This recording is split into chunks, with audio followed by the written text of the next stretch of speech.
Oh yeah, I'm live, I think. Live too soon. I'll be right back, guys.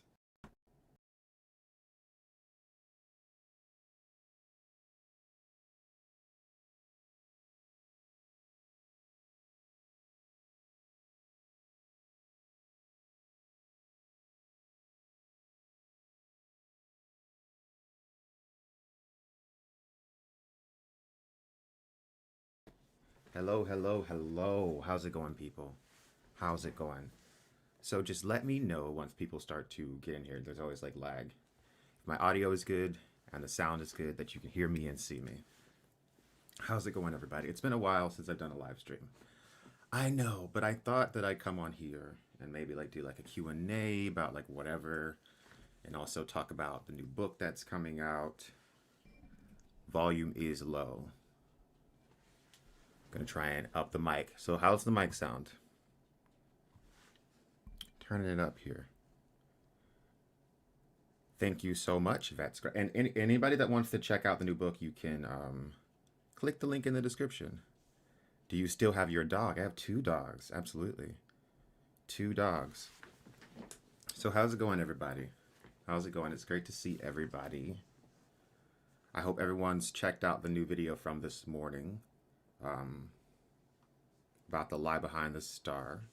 So yeah, it's been a couple hours, and I feel like the campaign is doing pretty good. Yeah, we're already, let me share my screen.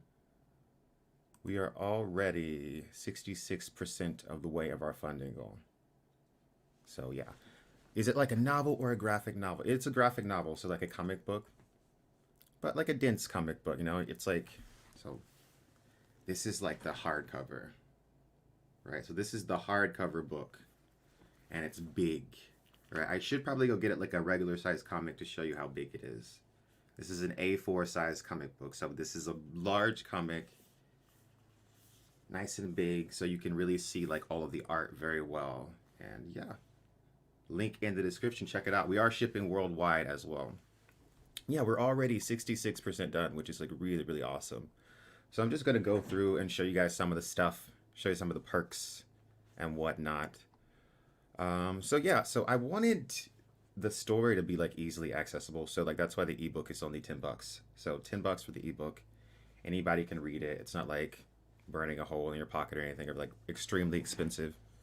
And then we got the audio book for 15, and then the actual paperbacks 25, and then these big hardcovers 50, and then we got the signed ones, and then we got the limited signed copies, and there's only like 200 of those. That's super like limited because I didn't want to like do that many of those, because signing is like, oh god, that's a lot. And then we got the deluxe one, and then we got the original art. So like these like bigger tiers are really for people that want to like go above and beyond with the whole thing. I don't expect like everybody to like spend all this money on these. So that's why we have like the way cheaper tiers, which I thought that was necessary because I didn't want to like price gatekeep it too much. I thought. Thank you so much. I really like your videos. Keep up the great work. Well, thank you for your super chat and your comment. Yeah. So yeah, this is the book. And if you saw the video from this morning, it explains like some of what the story is. Thank you so much, Carl Carsnark. Someone says the audiobook, who reads it? Do you read it? Do you guys really think that I would release an audiobook and not read it myself? Subject you guys to someone else reading it? No, it's definitely me reading it. Definitely me reading it. Because I know I get comments all the time of you guys saying like, oh, I wish you had an audiobook. I wish you would release an audiobook. Well, there you go. And it's my own story. There you go, right there. So I'm just scrolling down the campaign page, showing you what it's all about. And I think I did a decent job on this campaign page because I designed the whole thing myself.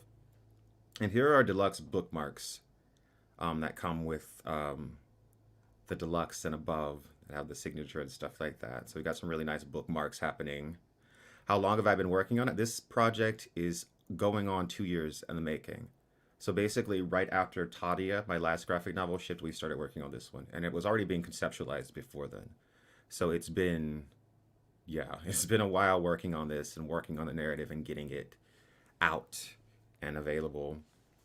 And this is our alternate cover here, as well as the poster that ships with the Someone says, is the protagonist based on you? Not really. I think that when you're a writer, like every character is like a part of you to some degree, but I don't really see that much of myself in the protagonist, even though definitely, obviously, there's always certain things for sure. We got our stretch goals here. We get like certain levels of funding. And here's some of the internal art from the book. So our artist is Matthew Weldon. Here's the art for the book. So our artist is Matthew Weldon, who also did the art for my last book, Tadia. And the coloring is actually being done by Jean-Francois Belliot, who is actually, he does a lot of work for Image Comics. So it was actually absolutely like a huge blessing, honestly, um, to get such incredible artist in my creative team. And I think I am absolutely very, very happy with the way the art turned out. And the printed art in those huge hardcovers just looks so good. There's nothing like holding like the big hardcover book and like reading the art, just looking at the art and taking it all in. It's just so nice, in my opinion. That's why I have so many hardcover comics in my actual library. And I always knew when I started releasing stories that graphic novels were the way to go because I love comics and graphic novels so much. And so here we have the creators, the writer myself, Matthew Weldon, artist, and Jean-Francois Belliot on the coloring. We haven't decided who our letterer is yet, so that's still up in the air. But yeah, I think it's very, very, very, very beautiful. And like I said, we are already more than 60% funded, which is just absolutely awesome, in my opinion. And I think we're doing good. Harry Hosman says, I just wanted to check by and say how much I adore your channel and what you do in general. Thank you so much for many hours of science fiction entertainment. Thank you so much for being here. Someone says, the launch music for the trailer, who did that? That music was done by James Dahl Music. Actually, right here. This is the guy that did the music for the trailer. Yeah, and the music is all original music, like all the music for Quinn's Ideas, the YouTube channel. Yeah. Will it be sold at Barnes& and Noble? Eventually. But first we have to do this pre-order campaign to just get initial funding so that we can actually print the book and get the book out there. So that's why we have to get to our goal. And then once we get the book done and it gets printed, then we can get it on Amazon and Barnes & Noble and all over the place. All over the place. So that's the goal, absolutely. Everyone that's just joining, you can totally check out the link to my graphic novel in the description. Someone says, I already backed this. Thank you so much, Troy the Catfish. Thank you so much.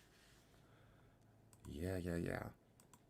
So yeah, this campaign has been a huge work in progress. Like I said, it's been a year and a half, like conceptualizing it, working on the narrative, like working everything out, like how are we gonna like split up the story, because this is volume 1 obviously, and a series of things, and we hope to, like, as soon as this one finishes shipping, then we can immediately start work on the next one. So it's like we want to have like a very quick turnaround so we can do this one and then get to the next one and just keep them coming out.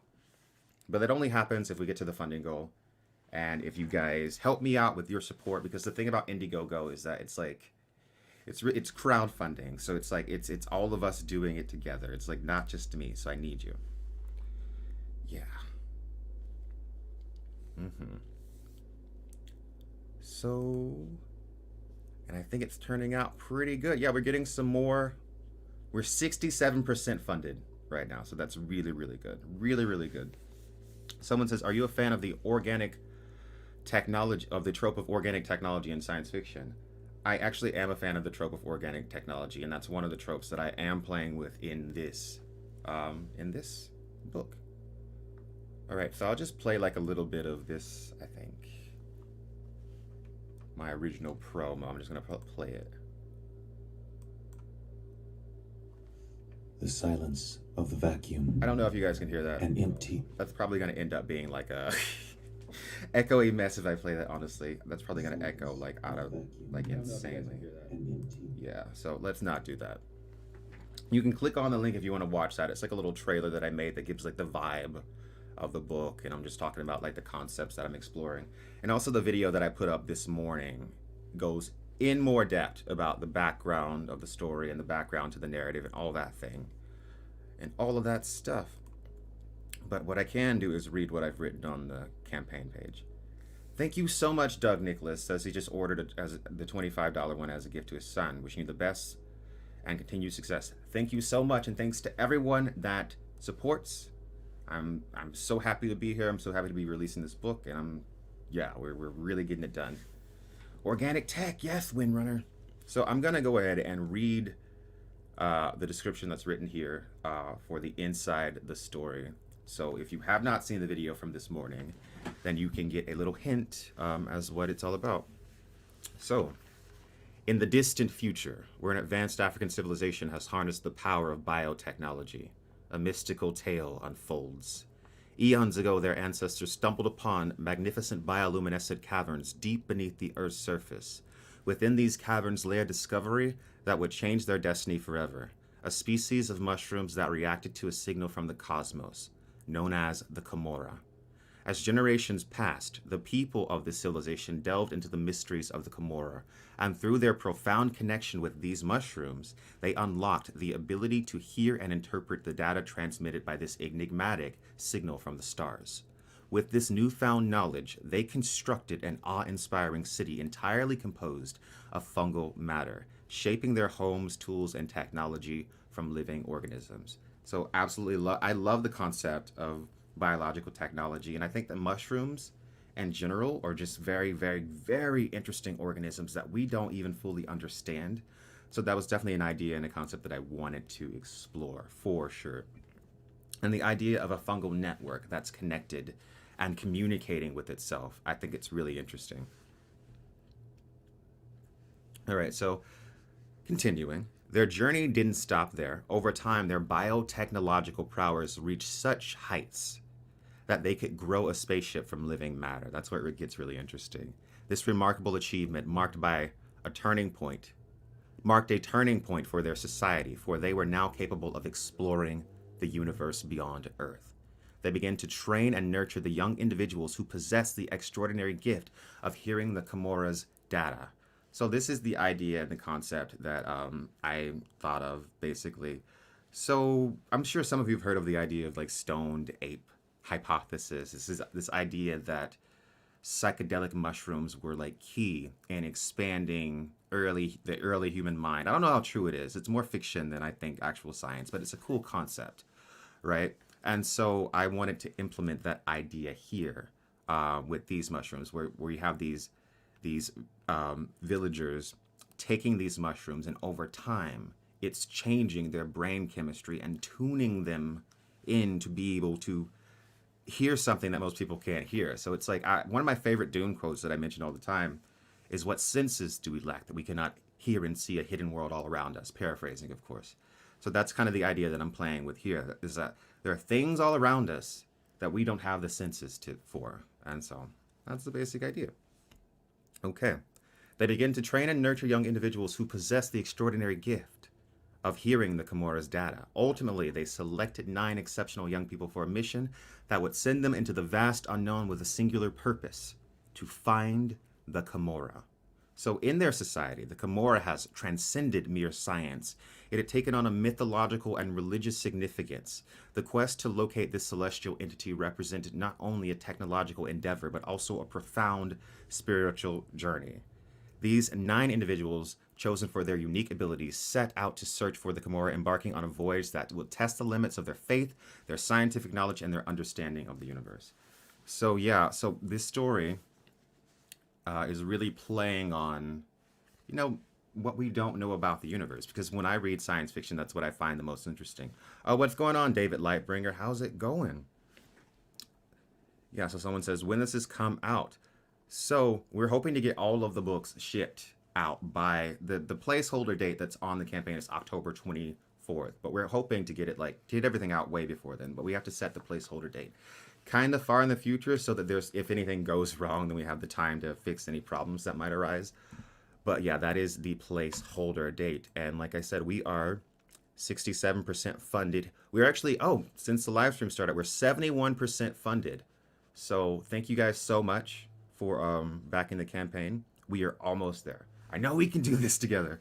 We are 71% funded, and that really makes me very happy. You guys have no idea how happy this makes me. Like, I was very excited with Tadia and putting that book out and doing that. But this one makes me even more excited because I've always wanted to do a science fiction story, and this is my first ever science fiction story, and that's very, very exciting. So thanks to everyone that is backing. Someone says, "Is it vaguely inspired by Children of Time?" I see why you would say that because there is an aspect of Children of Time um, where you have. I'm blanking on her name. Is it Kern? The character that's in the ship that's orbiting the planet that is transmitting the signal down to the spiders. So that is a similar, I think, that is a similar thread. I'm not going to deny it for sure. And I love Children of Time and I love Adrian Tchaikovsky. So I think that's really, really awesome. Okay. I cannot believe we are 71% funded in just a few hours. It's just been a few hours and we're almost there. That's insane. Thank you so much with the support of the campaign, guys. Okay. Are you a Kang variant? I don't know what that means. Am I a Kang? What does that mean? I don't know if you're asking about variant covers or not, because we do have one very limited variant cover. There's only 200 of these, because with the Tadia campaign, we did like 3 variant covers, and then we did all the paperbacks and the variant covers, and the signed, unsigned, and it was just a lot when it came time to fulfilling the campaign to have all the variant covers, so we had to limit it this time. So like, if you want this oversized variant, which it'll actually, this oversized one will actually be bigger than this one, and this is a huge comic book. I'll like go grab a smaller comic book so you can actually have a basis of comparison. You can see how actually big this is, but the oversized one will be so we had to do a limited. Oh, Kang from the Marvel universe. So is Kang the guy that's played by the Lovecraft Country dude? The guy from Lovecraft Country? Because I feel like I have been compared to the Lovecraft Country guy before. People have been like, hey, you kind of look like him. But I don't really see it, so I don't know. I was looking at Most Def a bunch, which is like weird. Thank you so much, Siege Treble. Just ordered a signed copy. Hope to get an audio drama or more. Best of luck, Quinn. Yes. So first off, I know that everyone was going to be excited about having an audio book version of this. And you can like order any one of these tiers and like add on the audiobook or just get the audiobook or like whatever. But if we hit a certain stretch goal, then the audiobook will be upgraded. There'll be 2 versions of it and you'll get both. So there'll be the audiobook version with just my voice, and then there'll be the audio drama version that'll have my voice, and it'll have a score and a whole soundtrack and sound effects, and it'll be very immersive. So for Tadia, one of the things that we did was we did an audio drama, and I just thought it turned out so well. The audio drama turned out so well for Tadia. So we absolutely had to do it again. Someone says, why Indiegogo and not Kickstarter? Well, Indiegogo, it was just one or the other, I guess. And we did Indiegogo last time, so I knew how to do an Indiegogo campaign. And I've never done a Kickstarter campaign, so why like go beyond what you know? So we're doing very, very well now, guys. We're almost at 75%. I think we might hit the funding goal by the end of this live stream, which would be very, very exciting. And you might see me like freak out. If we hit the funding goal, I might scream. So that'd be really awesome. Please check it out. Link in the description. Someone's leaf blowing outside. And it's really loud, and I don't know if you can hear it, but if you see me keep looking over that way, because like it's so loud, and it's like, why does it have to be happening right now when I'm trying to do this lunch party? But you know, it is what it is. Someone says, will you cover your own book on the channel as well? I will enjoy falling asleep to your channel. I enjoy falling asleep to your channel. Absolutely. And I've already started. If you saw my video from this morning, it is totally the beginning of that, where I'm falsetto scream, please. Where I'm talking, I'm just like explaining the backstory. And if you watch that, it's exactly like a Quinn's Ideas video. So I definitely plan on doing more of that. I might actually have another one out before the campaign is over. So we'll see where that goes. The 5 octave Mariah Carey scream coming. I don't. If I could do whistle notes, I don't know. I wouldn't be on YouTube. I'd be like, no. Quinn's ideas. I would love to get the sign limited oversized, but I'm based in the UE and I'm worried about the shippings. Had some bad experiences in the past. What packaging will we use? Or we're actually going with a fulfillment company this time, and we haven't decided. We're gonna pick between several different companies, but we are not gonna skimp on the shipping. I shipped all the Tadia books myself, and we did plenty of overseas ones. And anything that went wrong, we totally covered it. But I feel I don't you don't have anything to worry about. We're gonna make sure that we have good packaging. We're gonna make sure we have it shipped well, nice cardboard. We're gonna protect your books. So even if you're overseas, don't worry about the shipping. That's why it's a little bit more expensive to get it shipped overseas, because we do have to do more things to keep the book safe. We have to use more packaging, but don't worry about that. The book will be safe, and if anything happens to your book while it's shipped, we definitely will cover it. And yeah. Oh, what are my thoughts on Netflix's Three Body Problem? Oh, that's a good question. So the Three Body Problem, not a trailer, kind of a new preview teaser thing, dropped yesterday. We are really getting up there. It dropped yesterday, and it looks very, very different. It does look like they have changed a lot of the Three Body Problem story. It's definitely more of an international affair. One thing I will say is that the headset, I think the concept of the headset in the Netflix show is actually probably going to make more sense than actually what we see in the book. Because it looks like in the show, the headset, you kind of put it on and it kind of taps into your brain somehow. And it feels like you're there. Whereas in the book, it's like he's like putting on a VR suit and it's like a VR headset, and it's not like that at all. So I feel like the one from the show is kind of cooler. It makes a little bit more sense. Hmm. Someone says, glad your channel will get a nice boost from it. I hope so. I hope so. I hope so. Nick Andrews says, order the audiobook from New Zealand. Keep it up, Quinn. Thanks everyone so much that has ordered and backed the campaign. Like I said, 76% of the way there, and it's only been a few hours. We literally launched this a few hours ago, and we're already almost there. So I noticed that some campaigns do this trick where they will set their goal at like something super low, like $500, even though you could never get this made with as low as like $500. But they'll set their goal like super low so that when it crosses it, it's like, oh, now it's like 1,000% funded or something like that. But here we set a reasonable goal, 10K, and we're almost there, and I'm really happy that we did it like this. Have I seen The Wandering Earth? I have not seen it, but I have read that story, and there is a video on my channel covering that story. What are your thoughts on the SCP? I don't know very much about it, if I'm being honest. When a few years ago, one of my cousins tried to show me some of the stuff, and from what I hear about it, it's just like it's a bunch of kind of little short stories that revolve around this foundation that collects various monsters or Lovecraftian horrors, and they contain them in this foundation. Someone says, is it a novel or a graphic novel? It is a graphic novel. Here it is right here.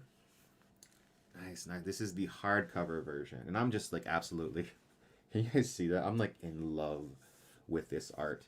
One thing that's not decided, and I guess we'll have to figure this out over the course of the campaign, is whether we're going to do like a matte lamination or a gloss lamination on these final hardcovers. We don't know yet. Right now we've got the matte lamination.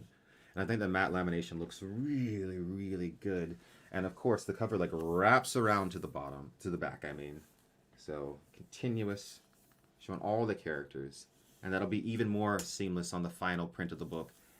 And both the paperbacks and the hardcovers will have that wraparound cover. And I think that looks sick. I think that's super awesome. Someone says, the character designs of your book remind me of Samus from Metroid Fusion. Been looking forward to your book. We'll definitely order a copy. Your content makes my school drives really nice. Thank you so much. And thanks everyone for just being here. And even if you don't have the means to even like support the ebook version, one thing that you can do to help out this campaign is just share this campaign everywhere that you possibly can. Go to Reddit, share it. Go to X/Twitter, share it. Go to Threads, share it. Post it on Instagram, show your friends. With crowdfunding, what's really important is that we get it out there and that people see it, that we put it in front of people's eyes.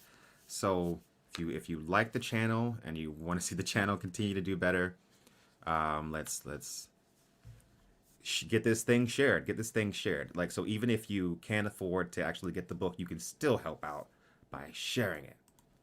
Thanks, guys, so much. Let's see if we've moved. 79. I'm so excited. 79. So let's see what perks are being claimed here. So we've got a lot of people are getting the ebook, as I expected. Like I said, we priced the ebook at $10 because, like I said, I don't want to gatekeep the story behind like a huge price tag. So the ebook $10, everybody can get it for the most part, and then the audiobook's $15. So we got 37 of those ebooks claimed so far, 24 audio scripts, and the campaign will run for the next 30 days as well, guys. So it's not just today. I do feel like we will probably hit our funding goal today, and then the campaign will continue running for the next 30 days, and that's very exciting. And so we've got 41 of the paperbacks claimed. So it's freaking awesome. And 28 of the hardcovers. Like I said, if you have the means, there's something about hardcover comic books that just, like, for me, I go crazy. You guys have seen my bookshelf. I have an entire, it's just wall to wall hardcover comic books, because there's something about, reading on an iPad's fun. Reading like the single issue is fun. Getting a trade paperback is fun, but there's something about having like a huge, well-printed, big comic book in your hand that's just like amazing. And I knew that I always knew I wanted to do the big hardcovers because that's what I go crazy for. And I'm just like, for example, like I have those huge Neil Gaiman absolute volume Sandmans, and right, so I could read that on a tablet. I could read that on an e-reader. Or I could read it in that huge tome and like be a part of the book. So yeah, that's why I like the hardcovers.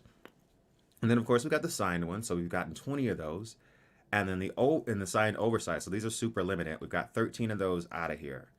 And then someone got the deluxe as well. Okay, note about the deluxe that's not on here just yet. The deluxe and the original art. By the way, the more expensive ones, these are just for people that really want to go above and beyond to support things. They want to go above and beyond to support the campaign. So don't worry about it. You don't have to get like these more expensive ones. But anyway, the deluxe one and this original art one, they come with like everything in the campaign, and there's also going to be an enamel pin of our little monkey man Gims right here. So there's a little character called Gims right there. It's a little like green monkey dude. And so there's going to be a cute enamel pin that is going to ship with all the deluxe and all of like the tiers deluxe and higher. So that's exciting, but we don't have that just yet, but it will be there in a couple of days on the campaign. So that's another benefit of that, and then we'll update it when that happens. So yeah, the ebook version is 10. Yeah. Okay. Cody Rossum says, bro, creative as F. And this story is like the most intriguing thing I wanted to read. I'm getting that deluxe. Y'all better watch out. I'll fight you if there are a few left. Thank you so much, Cody. And thanks everyone that supported so far. Like it's dream come true. It's absolutely a dream come true. Have you read I Have No Mouth But I Must Scream? That one's been getting recommended to me a bunch. That one got recommended to me a bunch after I did the Hyperion one. And now that I've done my Stephen King The Jaunt one, I'm seeing a lot more recommendations for I Have No Mouth But I Must Scream. So those of you that have read it, are there similarities between that and The Jaunt? Or maybe the Shrike and how he operates in Hyperion in some way? Because I don't really know anything about that. Is there a link to the site on Quinn's page? Actually, yes. There's also a link in the description of this video right now, and somebody can post. Actually, I will just post the link in the chat right now. Oh, James just did, but there's another one. So yeah. Hmm. Jack Furno says, Quinn, I can't stay and watch line, but I wanted to hop in and say congratulations on the book. I can't wait to get my hands on it. Thank you so much for your congratulations.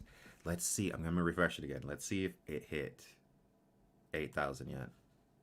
Let's see. And it did. And it did. Sweet. I love watching that go up. We are almost there. We are literally almost there. We're like 82% of the way there. So that's very exciting. 82% of our goal. Um, yeah. And then, like I said, it'll go for 30 more days. So if you don't get it today, you still got 30 days left to get it.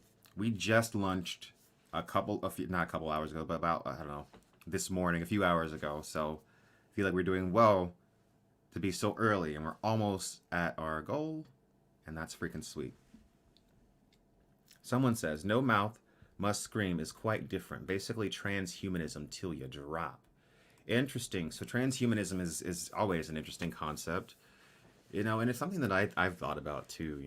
It's like the idea that like humans are we're gonna start augmenting ourselves for sure, and at what point how many parts can I take out and replace with something else before I'm not human anymore, right? That's what's really interesting about it to me, because you have a computer and you can replace all the parts in that computer, and eventually you can replace every single part. At what point is it not the same computer? Like if I take my brain and like I like hook it up to like an extra machine brain, and then I just like live like that for I don't know like decades or whatever, like the brain, like the consciousness like being shared between those two machines, and then the physical brain dies and the data is just like all transferred over. Is there like a continuous stream of consciousness that's maintained? Like or or like do I become like a fundamentally different entity at that point in time? Do I still feel like I'm that same human? Like like what's the solution though? I don't even know. That's such a like mind blowing thing to me. I don't even get. It just sends my brain in loopy loops. Yeah. Just a few enhancements. You want the best for your child, right? Yeah, that's so true. That's so true. Like designer babies, and it's gonna start with it's gonna start with celebrities, right? It's gonna start with like, no, actually, it's gonna start with like eccentric billionaires, right? You're gonna have like eccentric billionaires. You're gonna hear about, oh, like he designed his baby. And then you're gonna have like celebrities start to do it. Like Kim Kardashian is gonna have a designer child. And then once the celebrities start doing it, it's gonna be like, oh, it's gonna be a status symbol. Now you gotta design your baby. And it's just, oh, God, please. No, what's the name of that movie? I forget the name of it.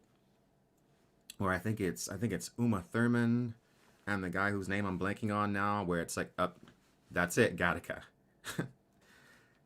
Gattaca. That's it. Yeah, because it's like when everyone is born, you know, with like when everyone's born designed, anyone that's like naturally born like with a normal brain is going to be like looked down upon socially. It's going to be like you're a second class citizen because you don't have like the extra stuff in your brain like everybody else. You know what I mean? It's not the future that I really want to live in. It's not really at all. Oh crap, we're 85% of the way there. 85% of the way there. Don't yell, not time to yell. I genuinely, guys, I genuinely get so excited. I don't know, because it's like I've always wanted to tell stories, and like just the idea like okay, it's kind of been, I don't even know how do I say this. It's been great being able to bring sci-fi stories to people on YouTube. You know what I mean? Because I feel like I'm just naturally kind of a storyteller, right? So even if I'm like kind of telling someone else's story, I feel like I really enjoy that. But at my heart, in my heart, I feel like I've got a lot of stories inside of me that I want to tell, and I really appreciate you guys giving me this opportunity to get this out here and to release this story. So very, very excited. And I'm now pretty sure that we are going to hit our campaign goal by the end of this live stream, which is just like actually amazing. Which is actually amazing if we can hit it. I think we will. We are 87% of the way funded. And yeah, we're almost to our goal. Someone says you were really good at it, dude. Well, thank you so much. And it's been a learning process. It's been a learning process too. You know, I started doing YouTube. I don't know. I was like 16 when I started doing YouTube. It's like, if you looked very, very, very, very, very hard, you could find an old Quinn's Ideas YouTube channel where I just played like little video games like The Sims when I was like 16. And but I'm not gonna help you find it, but you could find it. But doing that for so many years, you know, it helped me like develop the skills to be a YouTuber, you know, like how to design thumbnails, how to speak into a microphone. Like all of those were skills that when I decided to make a YouTube channel like for real, I had the skills. Someone says, do you get the oversized with the deluxe? Unfortunately, not. We could not set it up like that. So the deluxe one comes with the regular book that is signed, as well as an enamel pin and all the other stuff, but you do not get the oversized limited one because that is a very special one that's very limited. And it's the thing about getting these printed is that when you have like a weird size like that oversized, you kind of they have to set it up specially, so it's like more expensive to like get like a book with weird non-standard dimensions made as opposed to something that's more of a standard sized. So I hope that makes sense. I learned a lot from about printing and just like making books and comic books when we did Tadia because I did so much of that by myself. So when we made Tadia, and also like the same thing, what happened when we were making Tadia that was really funny is that when it came the time to print the book, there was a global paper shortage. There was a global paper shortage when it came time to print Tadia. And we had to get all these books, and they shipped them from the UK because they didn't have like the paper here or whatever. And then some of them came in like damaged, like customs had like taken some of the boxes and like opened them up, and it was just like such a freaking nightmare. So we're not even doing that. We're going through a fulfillment company this time. We're doing it. I'm gonna have help this time. It's not gonna be me painstakingly doing every single thing. Christopher Davis says the art is sick. Thank you, David Garcia, for becoming a member, by the way. And thank you for saying that the art is sick. Again, my friend Matthew Weldon is returning to do the internal art and the external art for the book. A wraparound cover. Freaking sweet. And also, Jean-Francois Beaulieu of Image Comics fame doing the coloring. Someone says, oh wow, I didn't know you have a book out. It is gonna be out if we can get to our goal. I'm like so like nervous and anxious, but very excited at the same time. Very, very excited at the same time. Okay. All right. So I'm going to take a miniature break to get some water, but I'll be right back. And in the meantime, go check out the campaign. Browse around, see if you want to contribute. And I shall return very, very, very.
And I have returned.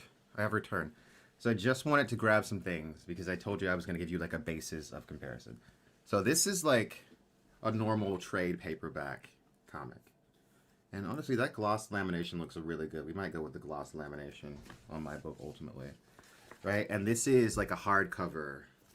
You know, this is a hardcover comic, right? Look at that size on these, right? So you got the paperback, trade paperback, which is a little small, and you got the hardcover that's a lot bigger. And there's my book.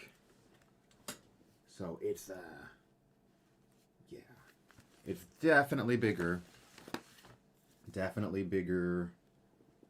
wider, yeah. Just to give you a basis of comparison. I'm so bad at like lining up the camera. I'm so terrible at this. Okay, there you go. I think you can see that. So just so you can understand like the size of it. So I feel like that size really adds something to it when you're like looking at the book. So, and like seeing it in person. Seeing it in person. Finally, after years of following this channel, I get to live this. Yay. Wow, wow, wow, wow, wow. Let's see. Someone says, about transhumanism, Stanislaw Lim had a story where the main character had to prove in court that he was still a human because he was so heavily augmented that the company considered him as a machine. Now that's an interesting story. It's like, hey, you're kind of more machine than human. But then again, because it goes down to the question of what do we value in humanity. It's really not the fact that we're flesh and blood, right? It's the fact that we're conscious, that we're alive, we can feel pain. That's what really matters. Like I always talk about Star Trek: The Next Generation, my favorite character Data, and that episode A Measure of a Man, which is all about it's literally they're trying to determine whether or not he's property of the Federation or like an individual. You know what I mean? So going up. So that's what it's all about. I feel like, and what matters is like the soul. You know what I mean? If not necessarily literally, but you know, like, is there something in there? And it's like, can you prove it or can you not? Because like, okay, I'm rambling, but the conclusion of the episode is essentially, we don't know if Data is actually conscious, but we also don't know if Picard is conscious. We don't know if any of us are conscious. There's no way that I could prove to you that I am actually conscious the same way that you are. So we kind of just have to make the assumption. Anyway, someone says, really enjoyed your videos about 3-Body Problem series. Well narrated. Thank you guys so much. I do try. And I did put out, what was my last 3-Body Problem video? It's been about 10 days. If you haven't seen that one, check that one out. On the wall facers, which I think is a very interesting concept. Have you watched Twin Peaks? Of course I've seen David Lynch's Twin Peaks. Of course. And I also love Twin Peaks: The Return. I thought it was really, really interesting. And I know few people didn't really care for Twin Peaks: The Return, but I thought Twin Peaks: The Return was awesome. Someone says, that episode is great, and I would say he is truly conscious. Well, I would agree that Data is definitely conscious. Oh, someone says their second favorite episode for me right after Inner Light. Okay, Inner Light is an excellent episode of Next Generation. That's one of those tearjerker episodes. It's really about, how do you even describe it? It's like, Picard is hit with this like brainwave thing, so he like lives this entire life for like decades. So he's like, for him, he's like been off the Enterprise for years and years and years, and he comes back, and he's like had this entire family, and he's had like kids, and they've all died, and it's just like a whole thing. Such a good episode. Someone says, here to show support for you against the algorithm. Someone says, I don't care for Twin Peaks. It's not for everybody. Twin Peaks is weird. Like, everyone's not going to like Twin Peaks. I feel like a lot of people aren't going to get it. Someone says, is that when Picard is old? I feel like there's a few times. There's a few times that we see, like, an old Picard in TNG, honestly. Someone says, TNG is my overall favorite show of all time. Same here, man. I feel like there's almost nothing as cozy as that show. It's so cozy. We're getting there. 88%.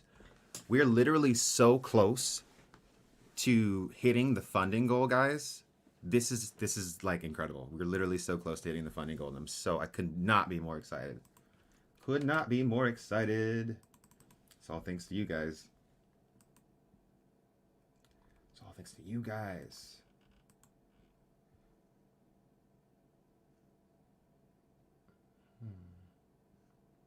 Anyway, let's see. Someone says, I was wondering, do you follow Isaac Arthur?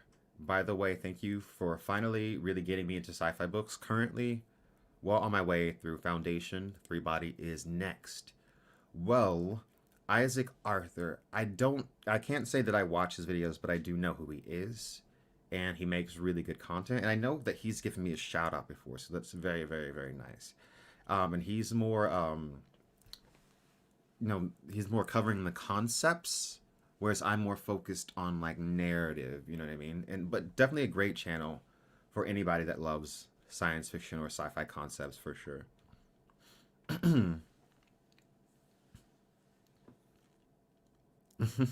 Quinn will get 100% naked if we reach the goal. I don't know about that.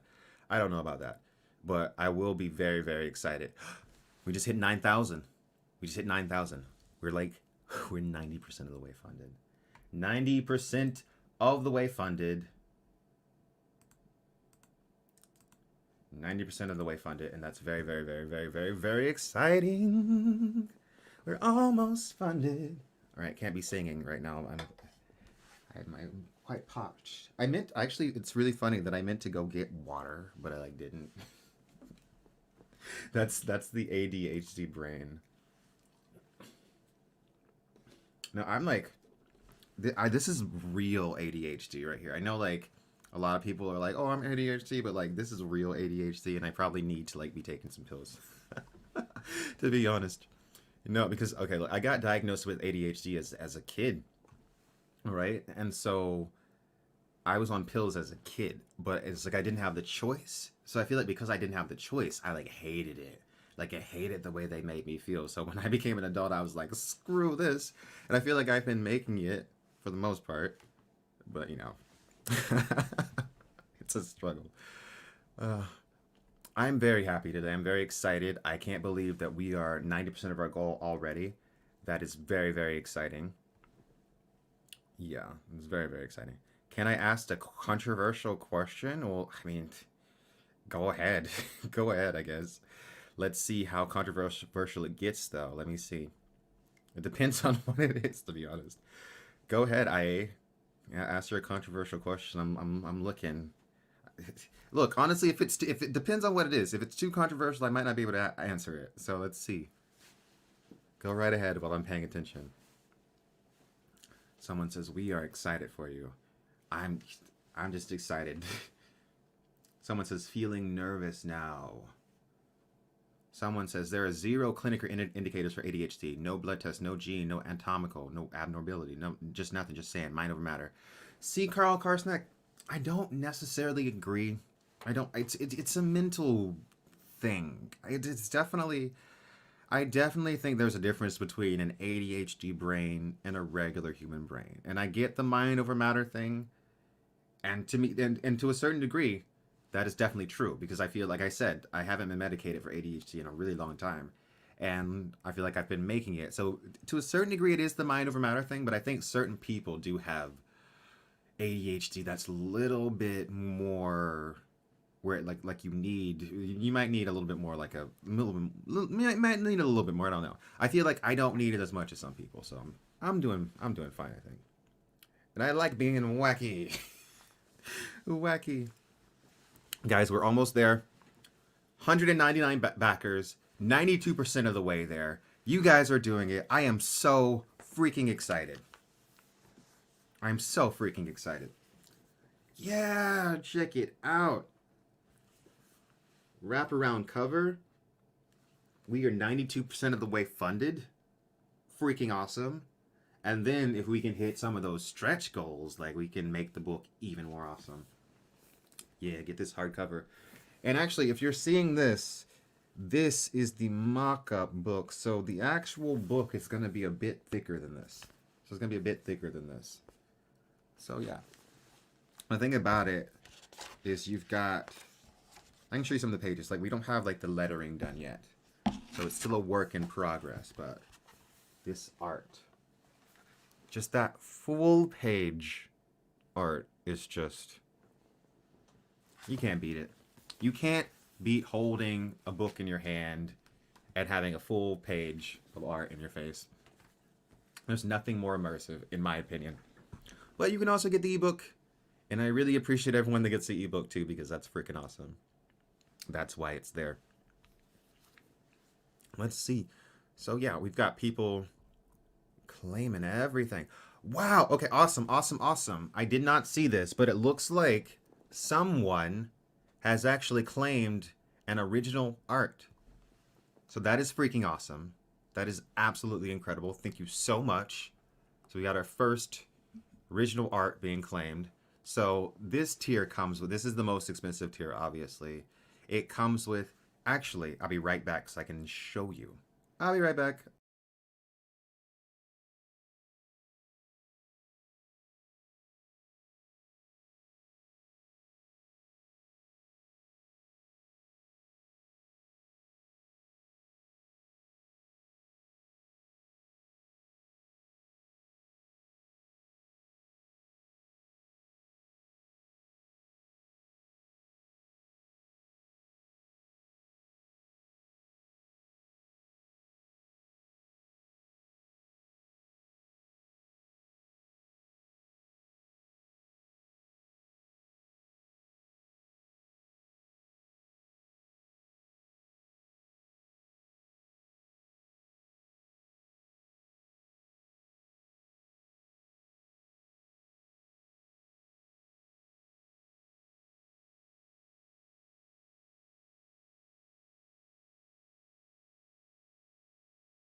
Return. Hey, Dave, please do not remove Carl Karsnark's credentials, please. Do not do that. And if you have, fix it, please. So I wanted to show you guys what an original page looks like. So when comics are drawn, when Matthew does these are hand drawn. He draws the entire thing on this huge oversized sheet. Huge oversized sheet.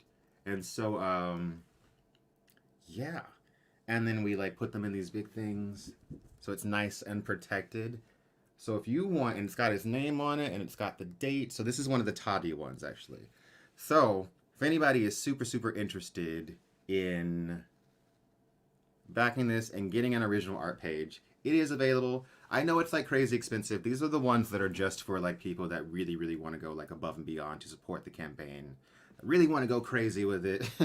But yeah, this is what it would look like. It's this huge original page. And then these are scanned and then made into the book. So you have to draw them huge. You have to draw them huge so it's very high dots per image. Very high dots per image.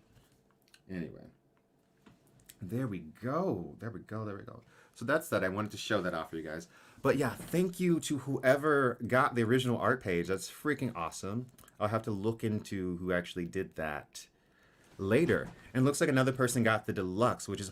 oh, yeah. Sorry. We just hit the funding goal, though. We just hit the funding goal. Holy crap. That's amazing. We just hit the first funding goal. We did it. We freaking did it. We did it. Everyone just round of applause. Round of applause for the Quinn's Ideas audience. Like, we did that in a matter of hours. You guys are amazing. Amazing.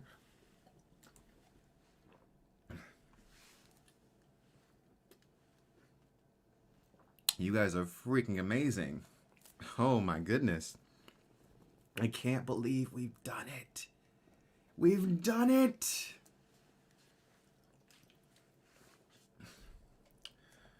Yes. Thank you so much, Sam Time, for getting the deluxe. Thank you so much. Thank you so much. And thanks everyone that has supported so far. Like I said, you can continue to support it to back the campaign for the next 30 days. We've got all sorts of tiers from like the $10 ebook all the way up to like, the more expensive ones that we don't really have to think about. But yeah, thank you guys so much. And we're actually, it looks like these signed oversized ones are going to fly off this shelf. Those are doing pretty freaking well. Wow. Just freaking amazing. I can't believe we hit the goal. I cannot believe we hit the goal so freaking quick. That is badass. That's badass. Well, thank you guys so freaking much.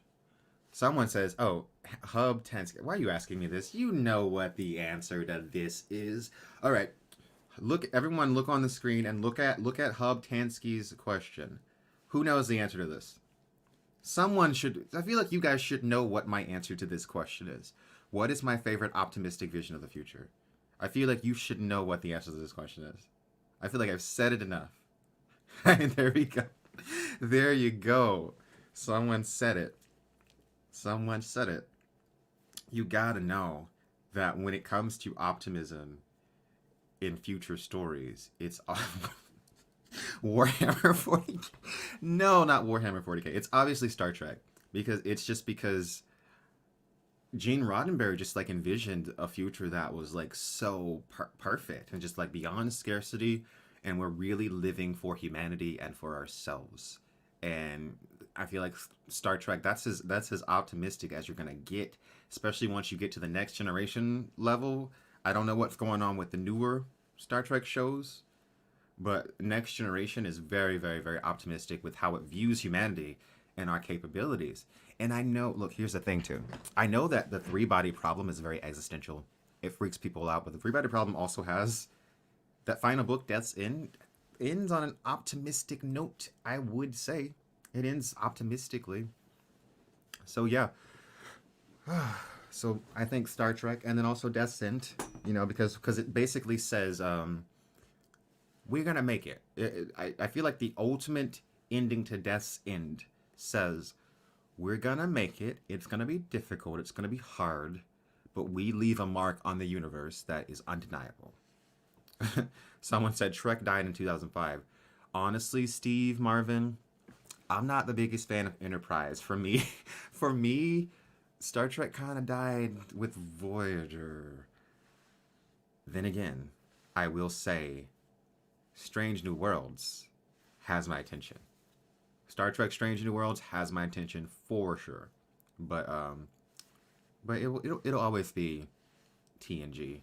It'll always be TNG, Deep Space Nine, and Voyager for those the 90s Trek, man. It's always, for me, it's the 90s Trek that does it to my soul, right? So the original Star Trek, it's fine. It's a little hokey. You know what I'm saying? It's a little hokey. But it's got some good stuff happening, and it's dated the way you have to be open. You have to be ready for it to watch the original Star Trek. But TNG, especially past like season 2, and honestly, season 1 and season 2 of TNG have some really good episodes. But past that, it's just a very, very, very good show. And then Deep Space Nine is just like, the writing in Deep Space Nine just like goes ham.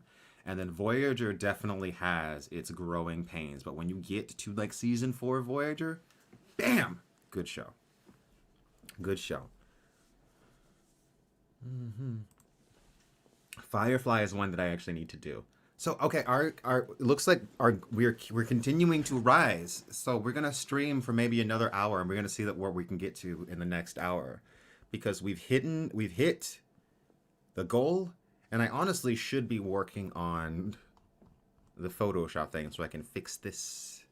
Maybe I'll just do that on the side here while I'm talking to you guys, so I can make it so that it's a little unlocked symbol now. Oh, thanks so much, Dennis Drozdek. Dennis Drozdek. I'm so okay. Look, If Quinn ever like ruins your name, if I ever like butcher your name when trying to read it, consider it as like a badge of honor because I am so bad with like sounding out people's names. You have no idea. I'm terrible at it. I'm absolutely terrible at it. So, what we are going to do.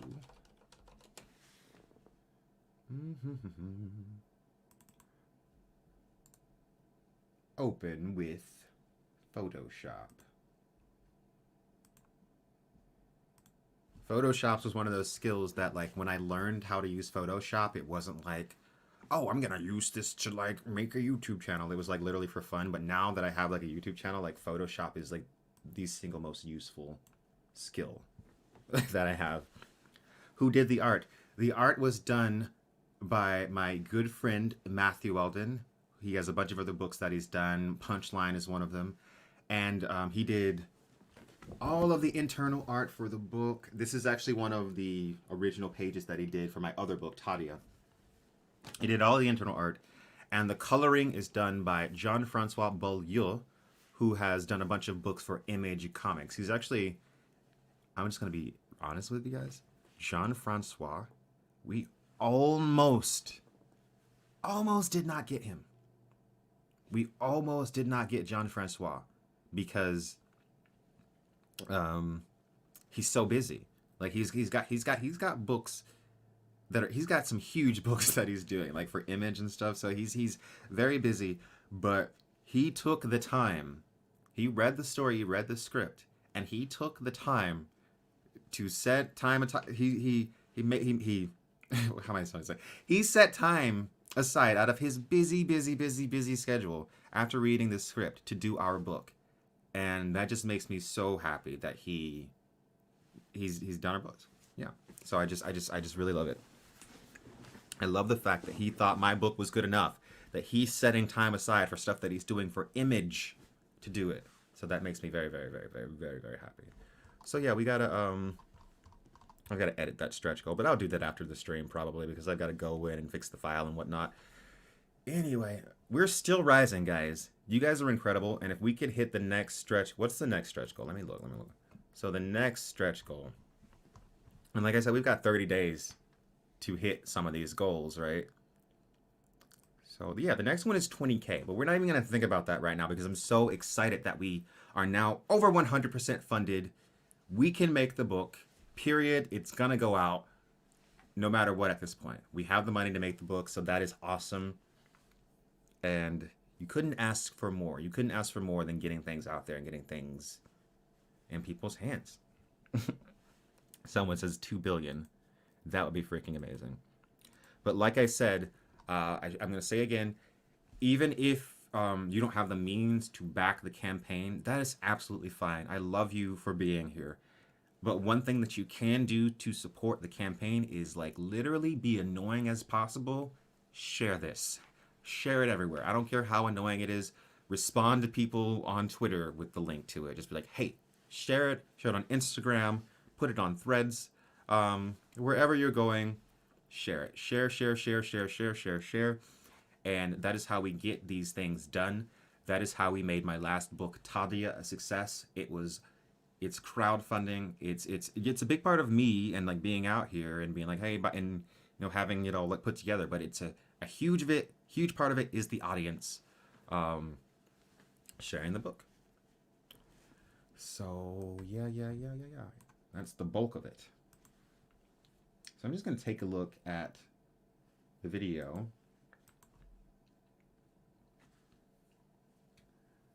The video is doing pretty good on YouTube. That's exciting.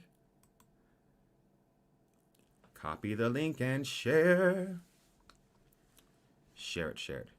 Wait, wrong link. It's getting hot in here. Absolutely. We are 107% funded. Most exciting thing I've ever heard in my life. You've got your orders, men. Quinn the Emperor has passed a decree. Exactly. AI Technocore says, the culture. The culture. You got multiple references here. You got AI Technocore from Hyperion, and then you're saying the culture. the culture. Honestly, that's interesting though because Hyperion, you got the Technocore, and those guys freaking suck. But then in Ian Banks's stuff, in culture, you've got a really benevolent you've got really benevolent AI overlords. So like in the culture series, it's like I want to live with these. What do you mean? I want to live with the robots. I want to live with them. Okay, 107% funded, baby. 108% funded, baby. Look, I feel like we're gonna keep rising here, and that's very exciting to me. And like I said, the more funding we get, the better we can make the book entirely. Like, okay, we can, yeah. And we can, the more funding we get, the more perks that we can add in general to like all of the tiers that ship. That's going to be a lot of fun. And like I said, thanks everyone that has supported so far, and thanks everyone that has got the book so far. Dangar the Mighty says, so excited to get the chance to read a book written by Quinn. You have turned me towards many great sci-fi books to read, and you absolutely know your stuff. Reading your book will be amazing. Thank you so much. And I'm glad that everyone is excited. I hope some of you are as excited as me. Because like I'm so bubbly inside right now. I'm very, very, very excited. Okay, we hit our funding goal. We hit our funding goal. Someone says, I wish my baby was 108% funded. Mm-hmm.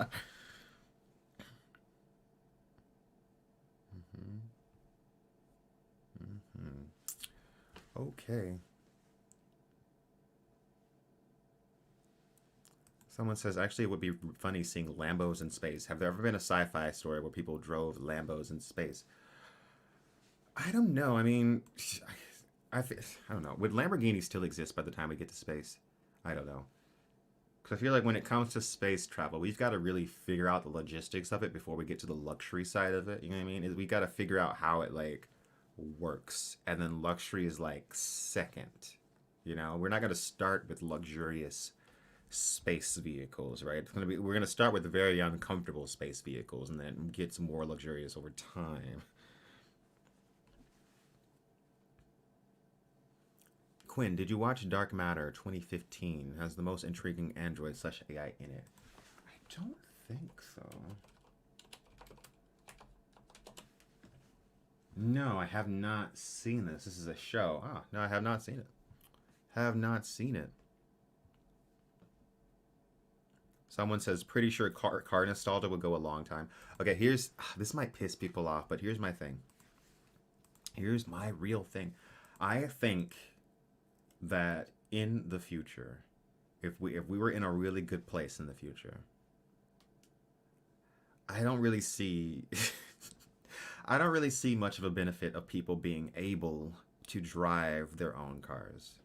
I think that cars should be basically fully automated, and that it should be like rare.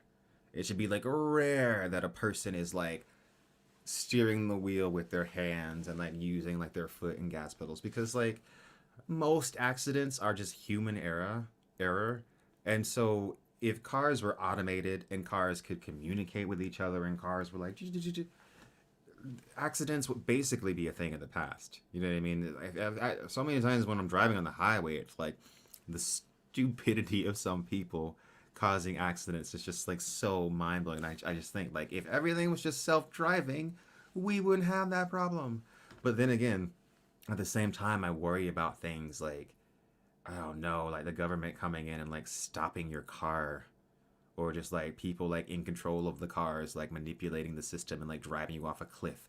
Like there's like a leader that like someone doesn't want to like change something, so like they make his car drive off the cliff. So there's very scary things that come into play also. So I'm kind of on the fence.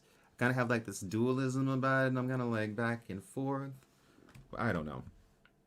But I will stand by, like I feel like most accidents are caused by people just being really annoying on the road, and it's very frustrating. Like maybe this then. if you're stupid enough while driving on the road, enough time, then you get your privileges revoked, and then you just got to be driven around by your car because you're causing too many accidents. Someone says, I want to give all of my autonomy to a machine. Literally nothing could go wrong. Literally nothing. Oh my goodness. So our numbers are steadily rising, guys. We are now 110% funded for the campaign. Absolutely freaking amazing. You guys have absolutely gone above and beyond. Freaking awesome. Thank you so much. Everyone that has supported, thanks so much. Everyone that has shared, thanks so much. Oh. I'm just retweeting some things on Twitter, which I will not call X. Twitter is not X. Like, does anybody actually call it X? Because I feel like X is so weird to say X when it's Twitter, right? Someone says, congrats on the success of the project. Well, thank you so much. And like I said, the success has depended entirely on you guys and the audience being willing to back and support this campaign. Like I said, it's only been a few hours and we are 110% backed, and I love it. I love it, love it, love it. So like the fact that we're backed now, it gives me peace of mind because I'm like, okay, we can make the book. And so now anything extra will just be like helping. Well, obviously every book, everything that's ordered, it goes into the price of printing that individual book. But you know what I mean? So now that we've hit the threshold, we can definitely make it, and it won't be like, oh, we don't have enough money to even get like the amount that we ordered printed. So peace of mind now. So that's really, really good.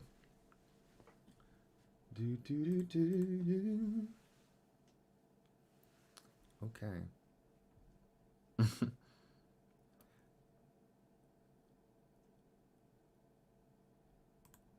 Neat idea, but if we speculate wildly, it's imaginable self-driving cars could communicate via light, sound, etc., and be entirely offline and free from remote tampering.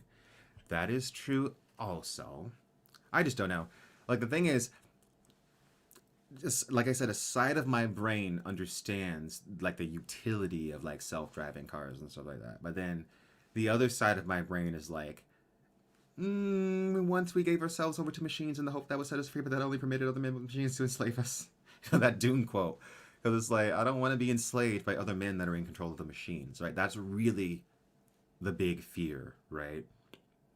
You know, you have the Terminator aspect of it where it's like the machines are killing us. And then you got the Dune aspect of it where it's like human beings in power are using the machines to control everybody else. And that is where it gets really dangerous, and that is where it gets really crazy.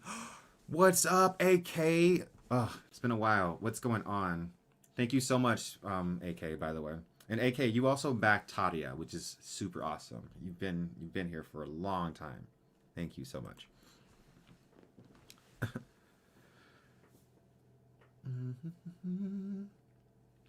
Someone says George R. R. Martin was right about the hive mind all along.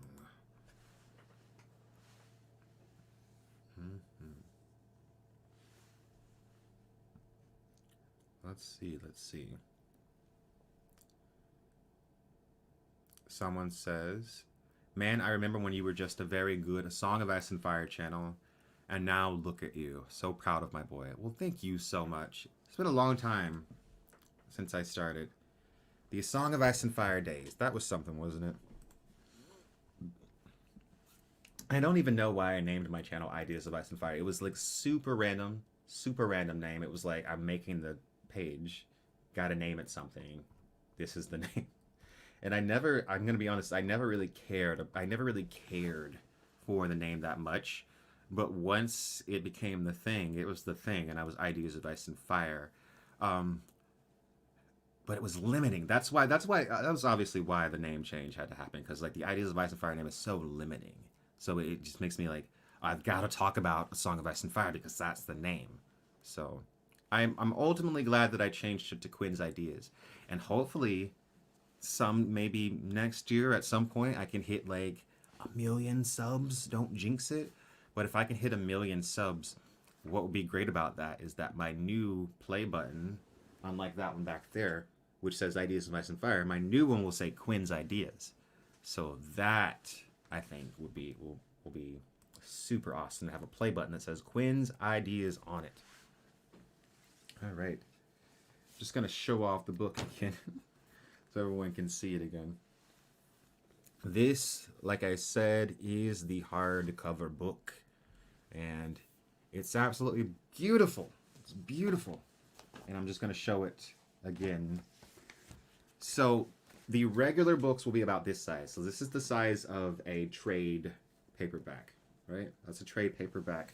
So all the paperbacks in my campaign will be about this size. I know, like with Tadia, we shipped the smaller paperbacks because there was a paper shortage and we had to go with the smaller ones. But for this campaign, we're going to have these full-sized trade paperbacks, and I'll show you how that compares in size to the hardcover. See, the hardcover is much, much bigger. It's much wider. It's much taller. And like I said, the reason that I have so many hardcover comics is because I just think that I think it is the most immersive way to read a comic book. It's hardcover. Colorado Hyperion, thank you so much for your huge super chat. Thank you so much for your huge super chat. I hope you hit 100%. You'll hit 1 million subs. Thank you so much. Yeah, let me know what you guys think about this. You guys that back the campaign. Do you prefer the glossy, or do you prefer like we have it now, which more matte? Because we haven't made the final decision yet. So we might go more matte, or we might go with the more glossy. Also, like the Tadia books will have the gloss to them. So we will see. You guys can let me know what you think. So it looks like we are continuing to rise. We're now 112% funded. That is freaking awesome. Matte finish. Lots of people are saying matte. Matte, glossy. I would say we could do more, but like we could do 2 different versions, but I feel like that might be a little bit much. So I think, yeah, I don't know. We'll just have to see. Lots of people are saying matte because the gloss reflects too much light. I could see that, yeah. I could see that.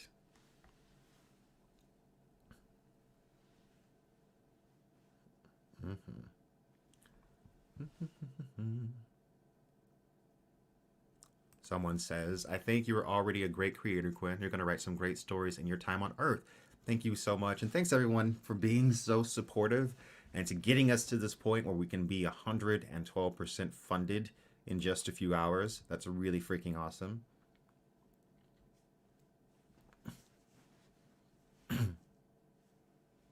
How about an upgrade option for glossy? Maybe. We would have to go in and add an additional perk if that was the case. But then I would have to like look into it and see like what would actually be the cost to get like 2 different batches printed, because there might be like some funky shit. There's always some funky stuff when it comes to printing that you have to be like, you kind of have to be exact with things.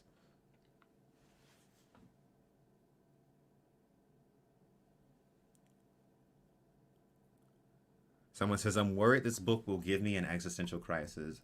I definitely do play with existential elements. It's definitely, got that cosmic horror vibe to it.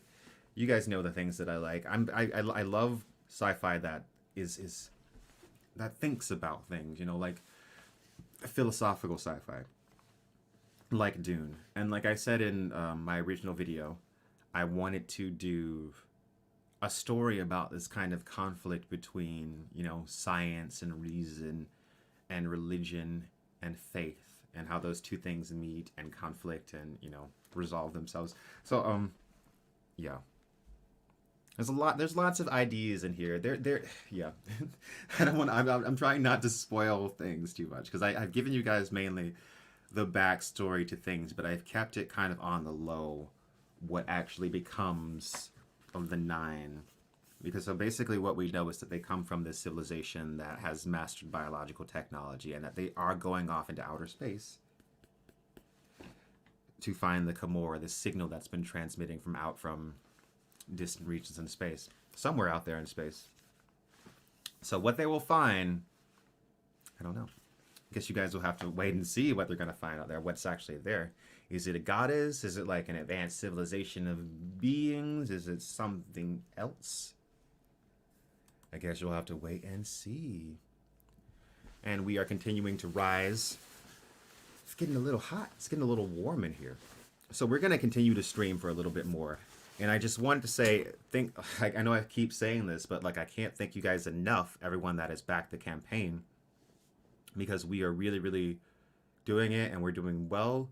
We've already blown past our goal, so that's very exciting. So now we're on our way. We're working our way towards the first stretch goal now, actually, which is super, super sweet. So yeah, let me see.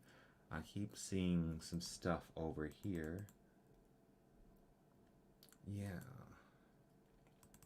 And if you do purchase the graphic novel, be sure to just share that if you can, like wherever you are, like on Twitter, whatever. The sharing helps the most. Someone says, how much does it cost? So there are several different versions. So we have the ebook, like the digital copy, which is $10. And the digital copy is priced at $10 because I wanted it to be affordable. I wanted it to be like something that like everybody can get it. So $10.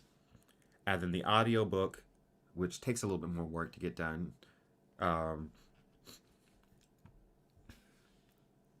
By the way, thank you, Colorado Hyperion, for another super chat.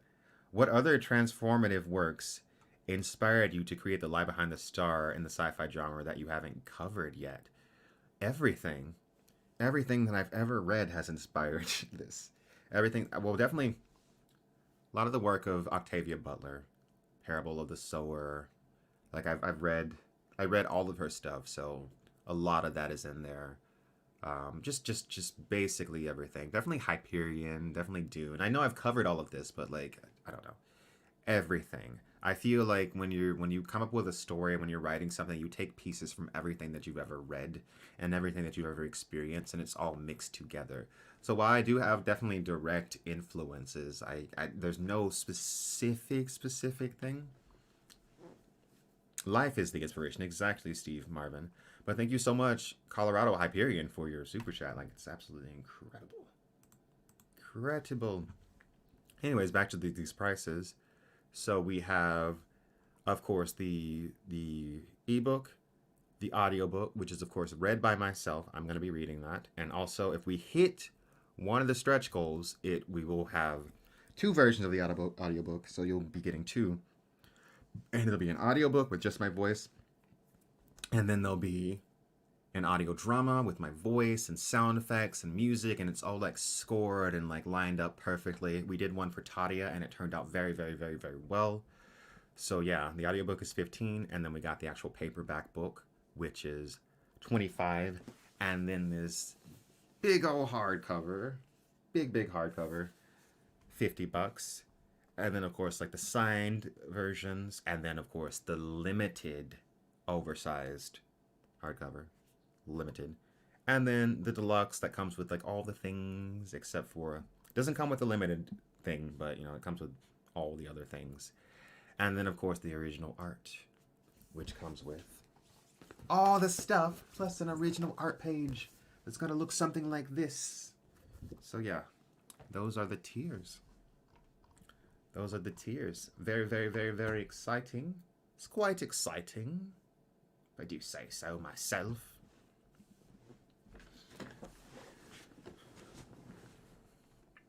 That's cool that you voice your own audiobooks. See, I don't think I would be able to get away with not voicing my own audiobook, because one of the biggest comments that I get constantly on this YouTube channel is, Quinn, you need to do an audiobook. You got to do an audiobook. So I knew from the beginning that like I'm not going to be hiring another person. Now, one thing that we might do is, it's not out of the question that we might have another person that comes in and narrates with me, so that because there's a lot of characters in this. So maybe if we could get like a female voice to voice some of the female characters, if we can hit that stretch goal for the audio drama. So we would have an audiobook that was just me, and then we could have an audio drama that has like the music and the sound effects and like the female voice actor along with me, so that it's more like, oh, now we're it's like it's almost like you're listening to a movie. So, and I think that's very, very exciting. I think that's very, very exciting.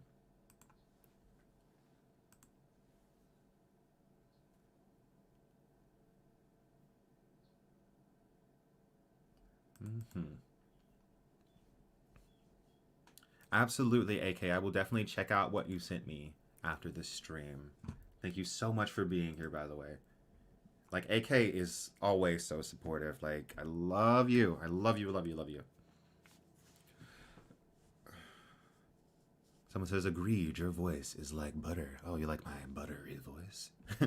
You know, it's, I don't know. I never knew that I had a voice that people enjoyed listening to until I started making YouTube videos.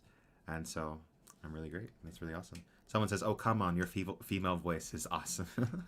It's a little deep, though. It's a little deep.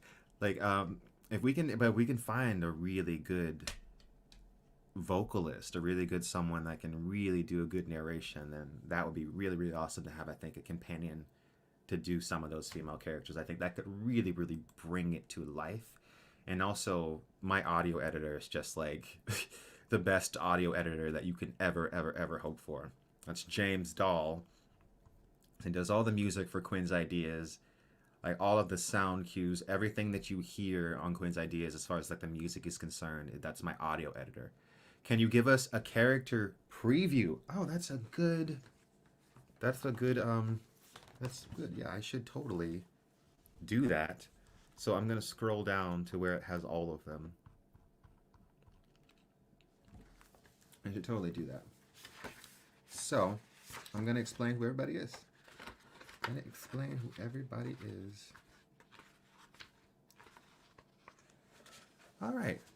So on the edge, you see these two figures here. They are twins. They are albino. So, yeah. This is Badru.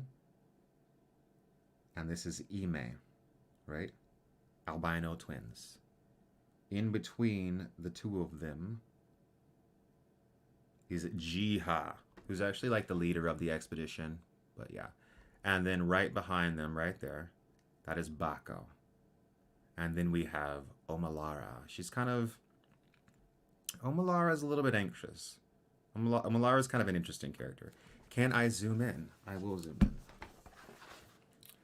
I will zoom in. Wait, maybe I can't. Maybe I can't zoom in. Actually, I can open up the image in a bigger thing so that you guys can see it more clearly. Actually, let me do that. And then I know I can share the screen. Share screen. Present. Window. And there we go. There are the characters. So like I said, we've got Badru, we've got Ime, we've got Bako, we've got Jiha, we've got the anxious Omalara, we've got Malik, the strong Malik, we've got my personal favorite character in the whole thing, Juma, and of course her friendly companion, Gims. There's actually a Gims pin that's going to be available with the deluxe and above. And also, if we can hit certain stretch goals, we will make the Gims pin available for everybody at a certain price point. And then we have the lovely Hadiza. And then we've got Gamni, our main guy, Gamni. And then we've got some characters from back on Earth. We've got...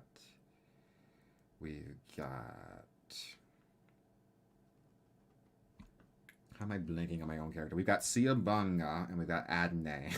Siabunga and Adne. So those are the characters in the story. So like we've got the 9, these guys, and these are just some people from Earth that are connected, that are tied. And I don't want to give away exactly who everyone is, but all the characters are tied together. So like I said, 9 children were ultimately chosen to go on this expedition, and these are the 9.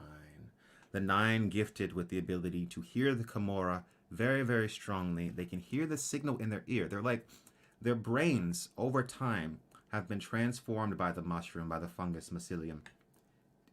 They've been tuned to be able to decipher the data of the signal. So that's what's happening.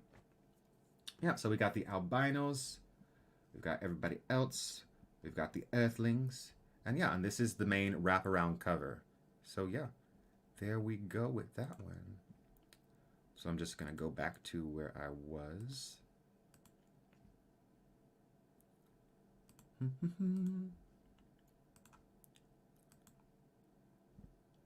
I think I hit the wrong screen. Let me remove that one.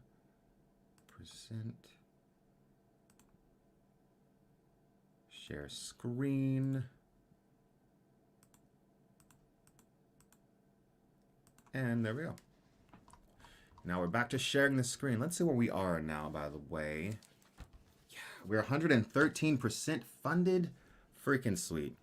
Freaking sweet. Someone's like 5G brain fungus. Exactly. It's 5G brain fungus. You gotta get him with that brain fungus. Right?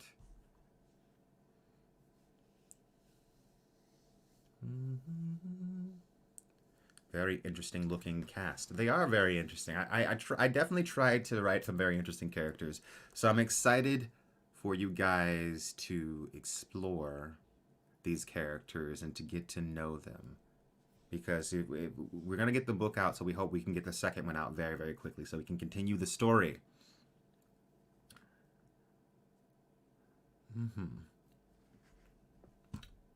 Got that 5G brain fungus going on. Yeah, because I think mushrooms are very interesting because I think there's a lot about mushrooms and fungus that we don't know and that we don't understand. And so I just think it's such fertile ground to play with when it comes to a science fiction story. Absolutely. Very, very fertile ground.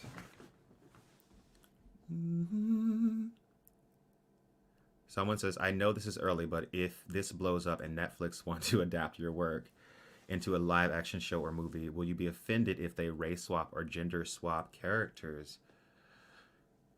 Potentially. It depends on how, it depends on how that's done. And I don't feel like there's really a need to race swap or gender swap anybody because everyone's gender and race is basically tied into who they are as a character. So I don't know how you would do something like that. I wouldn't be like against like more characters being added in. But as far as like race and gender swapping, that would be odd if that happened. It'd be odd if anything got swapped, honestly, because I feel like I've thought about, well, the gender and where these people come from is a part of the story. And that's part I've really, really thought about this. So yeah. Who did the art again? The art was done by my friend Matthew Weldon, who has worked on a lot of comics. Punchline is his most famous comic, I think. And also the coloring was done by Jean-Francois Beaulieu, who is big time over at Image Comics, and he actually took time off to color our book, which so exciting.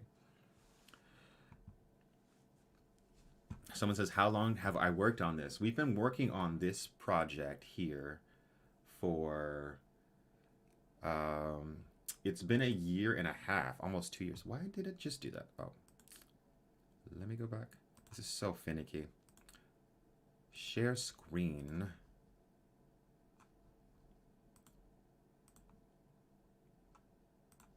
Okay, we are back. It's been a year and a half, going on 2 years since, like, right before the end of my last campaign, Tadia. We immediately started doing the work on this, and this has actually taken a lot longer because I really wanted to work out the narrative as much as possible and learn from all the mistakes that I made in Tadia. Just learn from all of that and just write some interesting characters and create an interesting setting. And I really, really wanted to take my time to make something that felt like something. You know what I mean? I really, really wanted to make something that felt like something powerful. I hope that makes sense.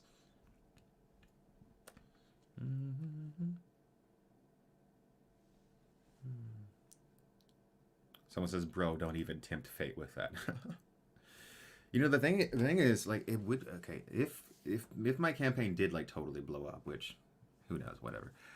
But it would be cool because it's like with I feel like with a comic book, it's almost like okay, I've already got like this whole. It's kind of like I got a storyboard already, and I mean I've got like the whole story, and I've got all this concept art.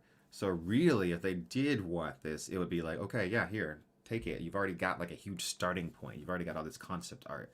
So it's like more, I think, even than someone that's like bringing a script for a pilot. I actually have more than that already. And then I've also already shown that there's like an audience for it, kind of. Just speculating. Someone says, why horror? Why horror? Well, horror has always been one of my favorite genres. Like, I love cosmic horror, existential horror, and I think it's horror. It's a genre that's meant to reflect us and human nature. And things are scary because they're like showing us something about ourselves usually that is scary that we like don't want to see. I think that's what makes effective horror. And this book is horror, but it's also like a lot of other things. It's also adventure.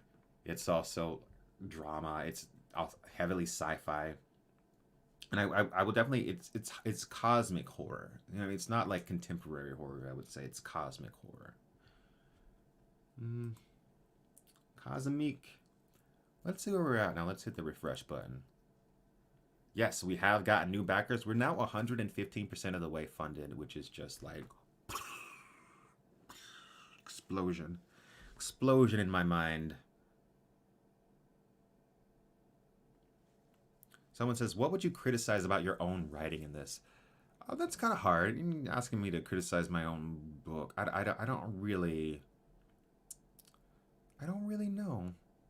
I don't really know. I feel like I need to. I feel like I need to like read it several times. I need to like. I need space away from it before I can come back and criticize it. Give me a few years, and then I can come back and criticize my own book. Someone says, I get why some want horror. I just mean horror can be a downer. Horror can be a downer. True. Depends on the type of horror, though. Some horror is fun. Sometimes horror is like a lot of fun. Someone says, is the first perk a digital copy? Yes, the first perk here is a digital copy of the book. And then audiobook. And then the physical paperback. And then the big old gigantic hardcover. And then the signed version of that. And then a totally limited, totally exclusive, probably not going to be around after the campaign. Big old, giant ass, oversized, signed limited hardcover. So that's super, super limited. Like, that's not, I'm not going to continue selling these after the campaign like I did with some of the books for Tadia. Like with Tadia, we kept selling the Daughter of Chaos edition afterwards, but with this one, we're not going to do that because it's just, it's a lot to have variant covers. I learned. It's a lot. Yeah, and then we, of course, got the above and beyond tiers after that, which is, you know, like the deluxe book that comes with all the extra stuff and the original art and things like that.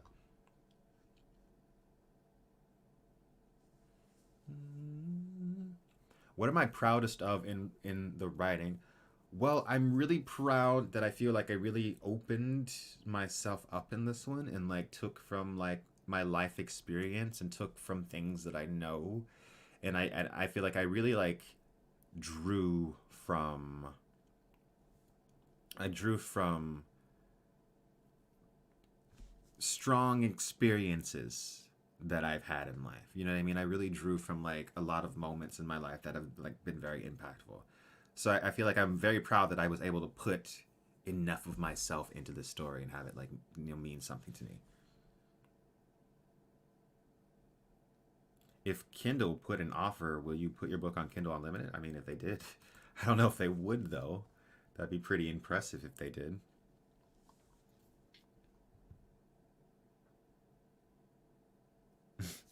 Someone says, what do you think about the main character from the third Three Body Problem book?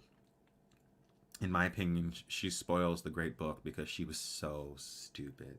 Are you talking about Shang Xin? Well, I think that her failing is her compassion and her like. It's kind of a double-edged sword because I feel like that's her failure and her strength is her ability and her capacity to hope. You know what I mean? Because humanity does need that, but I don't think they needed that at the time. I don't think she should have been sword holder at the time that she became sword holder. It was too soon. And I think that's the problem. She like came about too soon. And someone says, "Is it life size?" The big book. It's not life sized. It's not life size. It'll be somewhat bigger than this one, and this one is pretty freaking big. So, no Oracle says Volume 1 implies additional volumes in the future. Absolutely. So we're planning on right after this one fulfills, right after, probably during, honestly, we're gonna start the work on Volume 2. So we're planning on having a quick turnaround for this. We want to get it right on back out. I mean, we're gonna do Volume 1 and then we're gonna get it right on back out and do Volume 2. And so that's the hope for this. Thank you so much, J. Jacob. I love you, man. I just bought a signed hardcover. Is there a playlist of your 3-body problem videos put in order of watching? By the way, I would not mind having a little 3-body problem with my wife and her sister. What? What? What? Anyway, there is a 3-body problem playlist, and it's in order. It is in order, I believe. It's in. Maybe it could be in a better order. I don't have to look at it. I think it's in order though. And we're continuing to go up. We're at 117%. I'm gonna stream for about 20 more minutes, guys, and then more live streams, of course, coming this month as we'll be promoting the campaign as we continue to go for the next 30 days. So yeah, let's do this. So, like, today is not the only day that you have to back the campaign. We got 30 whole days. We got 30 whole days to get this done, to get it out. And we'll see what kind of stretch goals we can hit. I'm pretty sure we can at least hit our first stretch goal, so that'll be freaking cool.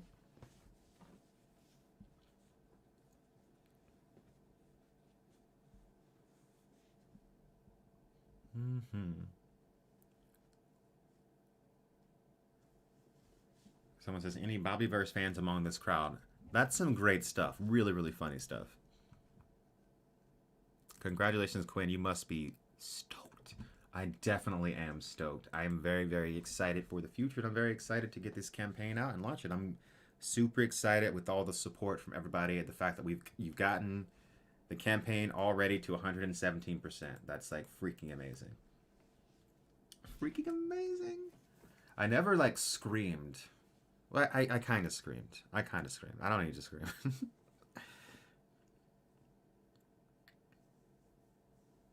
How's it going, Edward Martin? How is it going?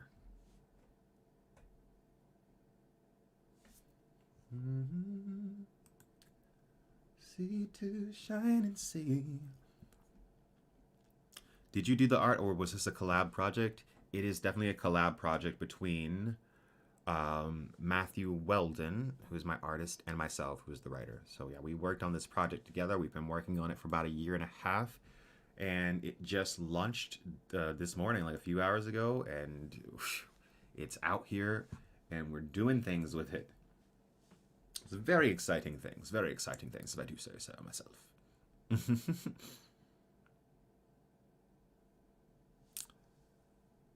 Someone says AI art future is going to piss off the freelance drawers / paintings, which is why it's all the more important to support, actual art like what we're doing here. So that's why it's all the more important. Kick ass and chew bubblegum, that's totally fine. Like I said, anyone that if you can't monetarily support this campaign, that's so fine. That's so cool. We've hit our funding goal. It's freaking awesome. And it's fine if you can't monetarily support, but one thing that you can do is share this everywhere that you go. Share Gomni everywhere. Share the Lie Behind the Star everywhere that you go. Reddit, YouTube, Twitter, Threads, Facebook. Put it everywhere. So, and if you're doing that, then you're helping me out, because that's how a crowdfunding campaign works. We have to get it in front of people's eyes. It has to be seen, and that's the way we do it. That is the way we do it. So I've just caught wind of the fact that it looks like The Lie Behind the Star is actually the #1 creative work on Indiegogo. So that is awesome. Actually, Gomni is the #1 campaign on Indiegogo. Wait, is that real? Holy shit. No, yeah. So, Gomni is the #1 campaign on Indiegogo right now. The Lie Behind the Star, I'm calling it Gomni because that's my main character. The Lie Behind the Star is the #1 campaign on Indiegogo right now. Round of applause.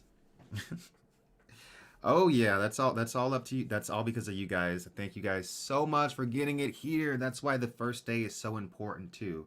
That's why it was great that we hit our funding goal. Freaking awesome. Freaking awesome. #1 on Indiegogo. #1. And look, we've gone up even more. We're just flying on up there. Gone up even more. Looks like someone else got the original art. That's what happened. Oh, thanks whoever got that original art.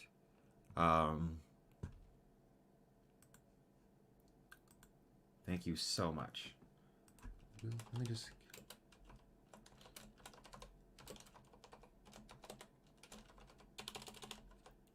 Thank... Okay. So yeah, thank you so much whoever got that original art page. You guys are amazing. We've got the funding going. I'm so excited. I'm so excited. I'm just... I truly am just like a nerdy dude that loves stories and loves sci-fi, and I love telling stories, right? So here's something. This is kind of funny, I guess. When I was in like 8th grade, right? I loved reading. I've always loved reading, and the what I loved the most was like when I could tell someone about a story that I was reading. So when I was in like 8th grade, right? One thing that was really big that everybody was talking about, everyone thought they knew something about this. It was the Illuminati. Everyone was like, the Illuminati this, the Illuminati that. Well, at the same time that all this was going on, I had just so happened to read, what was that Dan Brown book? The Angels and Demons, The Da Vinci Code. I had read both of those books, right? And so I remember, because everyone's obsessed with the Illuminati, and that's like a big part of like those books, like the Illuminati, the Knights Templar, or whatever. So there was this point before class where I was just talking about the Illuminati, and I'm just explaining the story to everybody, and the whole class was just like gathered around, just like captivated, like listening to me talk about like this like shitty Dan Brown book. I loved those books as a high schooler, but I was, and I was so excited and captivated by it that I think that because I was excited and that I loved it so much that that's what allowed it to transmit to everybody else and made everybody else excited about it. So I think that's why people watch my videos at all, because I feel like because I'm excited about it and because I love it and because I'm passionate about it, that it transfers the energy out there. Because I think that, I don't know, and I don't know if everybody loves what they do the same way that I do, but I know that when I'm talking about a book and when I'm covering anything on my channel, it's because I freaking really like it. And I don't know, that's just a part of my personality. And I'm just really glad that you guys are willing to give my story a try. I couldn't ask for more, honestly. I could not ask for more. So, just honestly and earnestly. But yeah, that time in class, that was like the first time where I had this inkling that, oh, people are listening to me. So that was, I don't know. So that was a pivotal moment in my development, I think, as a human being. I was like, this is something that I can offer to the world through like storytellings. Yeah. Someone says, just join. Is there a release date for this book? There's no hard release date because when it comes to Indiegogo campaigns or just crowdfunding campaigns in general, we want to set the actual date as far in the future kind of like as possible so that we can have actual time to get it out. So the placeholder date right now is October 24th, and we hope to have the book out, like, obviously way before then, but that's the placeholder date. Not October 24th, October 2024, right? So that's the placeholder date. Thank you so much, Classy Monkey, for the super chat. Thank you so much for your super chat. I cannot believe that we are 122% funded. Absolutely freaking fly. Absolutely amazing. Absolutely amazing. So like I said, we're going to keep running for the next 30 days. Anybody that wants to support the campaign, I'm just going to show off this hardcover one more time before we get going here. The Lie Behind the Star. This is our big old hardcover. Look, this is it right beside my head. Blah, blah, blah, blah. There we are.